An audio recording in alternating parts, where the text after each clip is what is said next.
This is from Age, Race, Class, and Sex, Women Redefining Difference. And this is from the collection of essays, Sister Outside.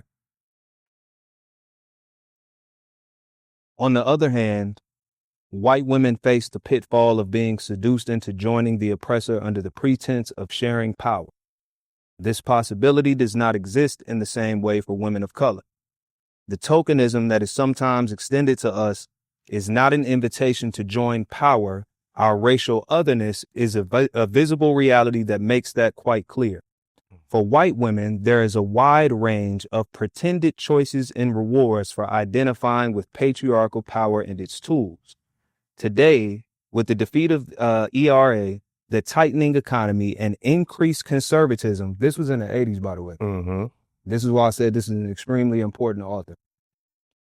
It is easier once again for white women to believe the dangerous fantasy that if you are good enough, pretty enough, sweet enough, quiet enough, teach the children to behave, hate the right people, and marry the right men, then you will be allowed to coexist with patriarchy and relative peace, at least until a man needs your job or the neighborhood rapist happens along. And true, unless one lives and loves in the trenches, it is difficult to remember that the war against dehumanization is ceaseless. But Black women and our children know that the fabric of our lives is stitched with violence and with hatred, that there is no rest. We do not deal with it only on the picket lines or in the dark midnight alleys or in the places where we dare to verbalize our resistance. For us, increasingly, violence weaves through the daily tissues of our living. In the supermarket, in the classroom, in the elevator, in the clinic, in the schoolyard, from the plumber, the baker, the saleswoman, the bus driver, the bank teller, the waitress who does not serve us. Again, that's Audre Lorde from Age, Race, Class, and Sex, Women Redefining Difference, from the collection Sister Outsider. Mm-hmm. And again, we are talking about benevolent patriarchy. I'm going to reach back to a few of those quotes throughout this conversation, but I really want to start with this idea of there being a good patriarchy, a good patriarch, because now I think we see a lot more of this conversation of Black men needing to step up. Mm-hmm. Black men needing to be better leaders, better protectors, better providers. And I think often the conversation is had without understanding what we are actually asking Black men to perpetuate. Mm-hmm. And I think, moreover, Black women in droves, at least on social media, Mm-hmm.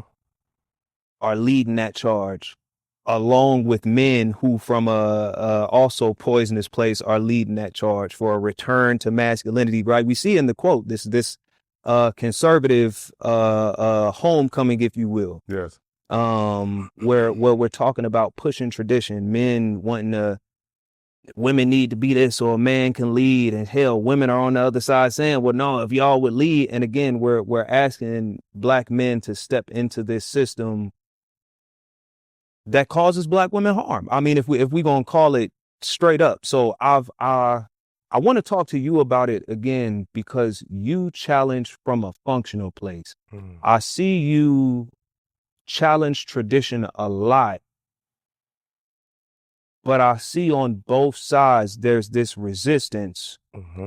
and a belief that you're pandering when you present facts, especially from the standpoint of a therapist. So let's start here.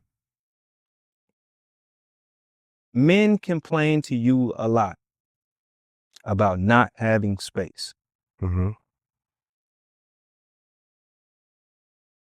What space is there, even in benevolent patriarchy, Mm-hmm.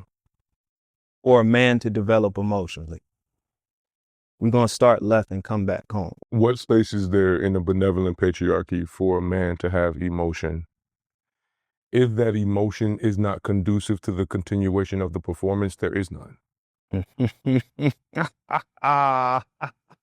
Rewind. Right? If that emotion is not conducive to the continuation of the performance, there is none, right? So even if we're talking about patriarchy as it exists now in its dominator commander colonialist model, this is the reason why anger is so easily accessible and attributed to men, because that is an emotion that is conducive to the continuation of the performance, right? If we were to be talking about the benevolent patriarch, the emotion that will probably be the most conducive to that performance is empathy. But this is the reason why so many men push back against empathy or engaging in empathy, because the idea is that you only want me to empathize with you as far as you are not the problem. Pause. God damn it. Pause. Came out the gate swinging. I need a second. Just to sit with it. Because no misses so far. Listen, fellas, I'm gonna let my nigga finish cooking. I'm gonna talk to the fellas first, but then the ladies. The tradition that you upholding, there's no reward for you in it because everything you perform under it is expected of you. Mm-hmm. It's a pass-fail class. Mm-hmm. Either do it or don't. You're valuable to be man. If you're not valuable, you're not one. There's not really a lot of grace and room in that. Ladies, a man could actually be a great man without ever developing emotion. It's not required. I know you like under patriarchy, it is not required. Protect does not require that. Provide does not require that. Procreate definitely does not require that. That's why he used the word perform. As long as I am physically capable, I'm qualified. Please continue, bro. So I want to challenge a little bit this idea that there are no rewards in traditional patriarchy. There Put us on. rewards, Put us on. right? The rewards are women and income, right? But this is the reason why so many conservative men or so many traditional men are anti-feminism, because feminism enables women to obtain the same rewards of the patriarchy that men obtain, right? So I'm gonna give you an example. If a woman is able to obtain an income that removes her from seeing me as valuable, then I obtain no reward in the patriarchy, right? So I find it very intriguing that there are a number of men who will say, if a woman is paying her own bills, has her own house, and has her own car, why am I then needed in this space?